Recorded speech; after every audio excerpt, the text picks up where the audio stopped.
So we're very privileged this afternoon to have our series editor Jim Scrivener here with us. Hello, Luke. So, Jim, tell us a bit about yourself. Well, I'm a teacher, a teacher trainer.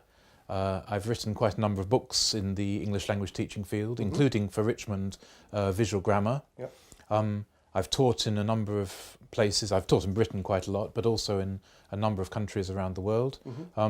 I've visited Buenos Aires quite a few times, so I'm wishing all the best to the conference. And I'm sorry I can't be there with the participants today, but I hope this video conversation is going to be an alternative at least. I'm sure everyone will be very glad to see you on the big screen at least.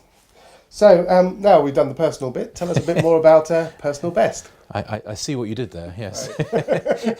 So yeah, the book's called Personal Best. It's not just one book, it's a whole course with a large number of different components, including workbook, resource book, teacher's book. There's a fantastic app that accompanies it. There's the Richmond learning platform for lots of extra online work. There's a video web show. So there's a large number of components to the course. Right. Tell us a bit about the thinking behind the title, Personal Best.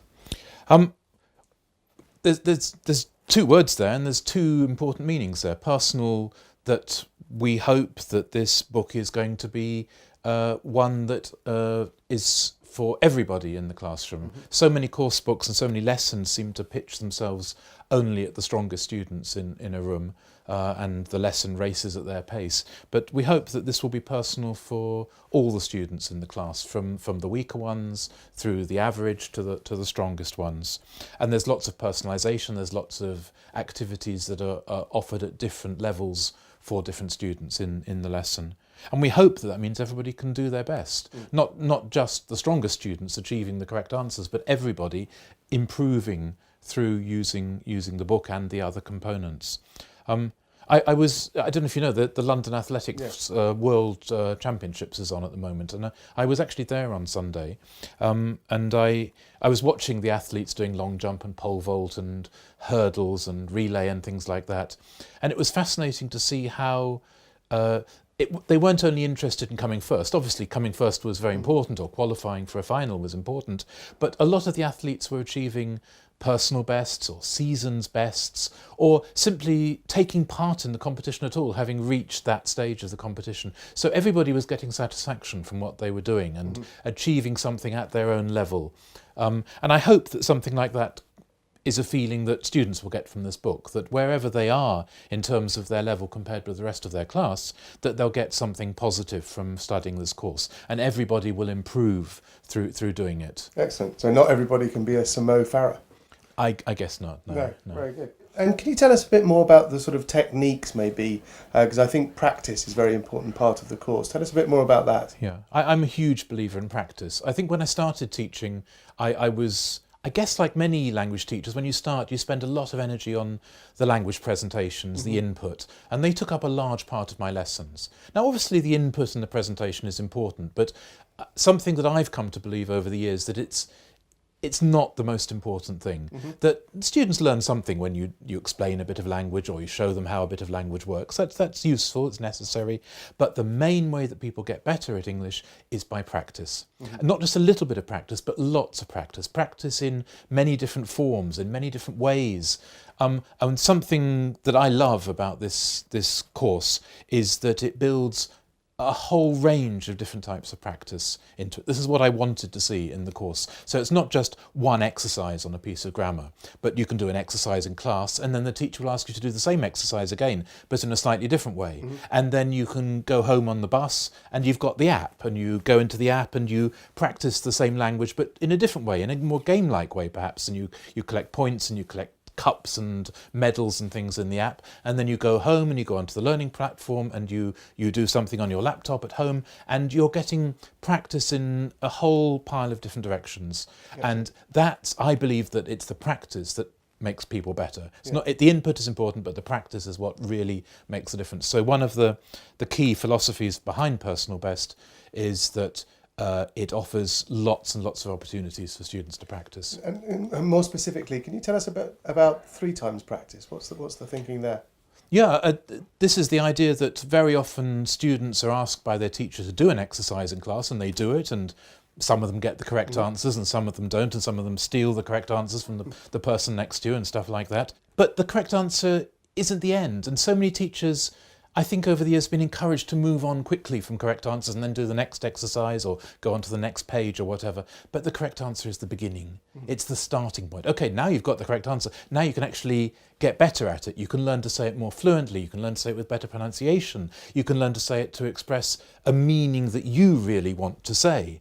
And these are all things that come once you've actually got the right words in the right order with the right endings, or whatever the particular grammar or vocabulary problem is. So the idea of 3 times practice is, don't just do an exercise once. In the teacher's book, we're going to give you lots and lots of ideas that if you have time and if you want to, and if you believe it's valuable yourself, you have the option of then saying, okay, let's do that exercise again, but I've got something different now that's going to make it interesting to do it a second time. So it's not just doing the same exercise 3 times, it's doing the same exercise in different ways with variations and with, I hope, enjoyable ideas that bring the exercise alive and make the language within the exercise something that the students own in a much deeper way than just doing an exercise once. Yes, that should really help sort of embed the learning, shouldn't it? I hope so, yeah. So moving on specifically to the course itself, how is the student's book organised? And how does this help students do their personal best? Well, I think we've made quite a bold decision to some degree, separating out the skills and the language work. So language is focused on in lessons in its own right, and listening and speaking skills are given lessons in their own right. And this is to avoid a problem that I think is around in lots of contemporary course books, where the students are required to understand sometimes quite a dense piece of listening or a dense piece of reading before they're allowed to actually study an item of grammar or vocabulary. And of course, if they had trouble with the listening or the reading, then the grammar and the vocabulary input makes very little sense. There's obviously a value in seeing language in context, but we can do that without forcing them to go through a quite difficult reading or listening text in its own right. So one of the huge advantages of this is that there can be a real listening syllabus, there can be a real speaking syllabus, there can be a real writing syllabus, as well as a real grammar, vocabulary and pronunciation syllabus. And everything can be focused on and given its own value, rather than trying to wrap it all together and get sort of double value from a single input. Yes, because I really like the way the reading texts feel very authentic and they don't have every single instance of the present perfect. Yeah, I mean, that's a problem with some course books, certainly. Yeah. And another quite interesting feature, I feel, is that the listening and the speaking are both based directly around videos rather than audios. So the students don't just listen to a recording and try and guess where they are or who's speaking or how old they are. They can actually see these people. They can see the conversation, they can watch the interaction, and they can really get a sense of how the communication is happening. In the videos, they get a chance to watch authentic-ish documentary films on many different topics, and then in the speaking units, they get to be exposed to lots of realistic, contemporary functional language with the same characters that they've met making the documentaries, but this time in their own lives, living their lives and doing different things, everyday activities. Right. So this is the Learning Curve web show? That's right, yes. Yeah. So Jim, do you think a course book can really help students and teachers achieve their best? Oh yes, I think so. I would always, personally, I'd always much rather use a course book than not have a course book for my course. But what I want is, I don't want people to tell me how I use the course book. I don't really want somebody to say, you have to do one lesson every 45 minutes or every hour and a half or whatever. I want to feel that I can own the course book. I want to enjoy the pleasure of working through the course book at the pace of my students, listening to them, maybe throwing in a little extra practice activity here or adding something extra here, personalising it a bit here, so that I feel that the course book isn't controlling me, but it's a wonderful resource that I can own and make personal and enjoyable and exciting for my students.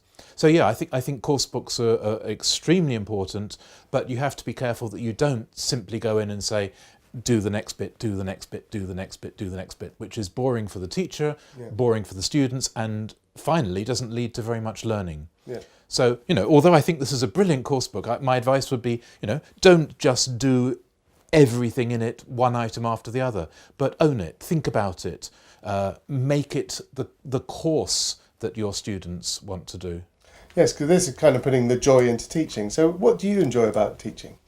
What I love is the fact that you're dealing with people all the time. You have a personal relationship with each individual in the class, and there's always something to learn about everybody. And I think some teachers maybe very quickly classify this student as the naughty student, this student is the fast student, this student is the student who always gets problems with that. And I think if you classify and put people in boxes very quickly, it becomes quite hard to enjoy lessons. So the challenge for a teacher is to go in as open-minded as possible, to go in looking forward to the lesson as far as it's possible, to go in well prepared, but also ready to relax that preparation and go with the flow and add in bits and change bits in response to what happens in the classroom. And in response to just the sense of joy that there is in the room when something is really exciting and going well and there's a flow to the work.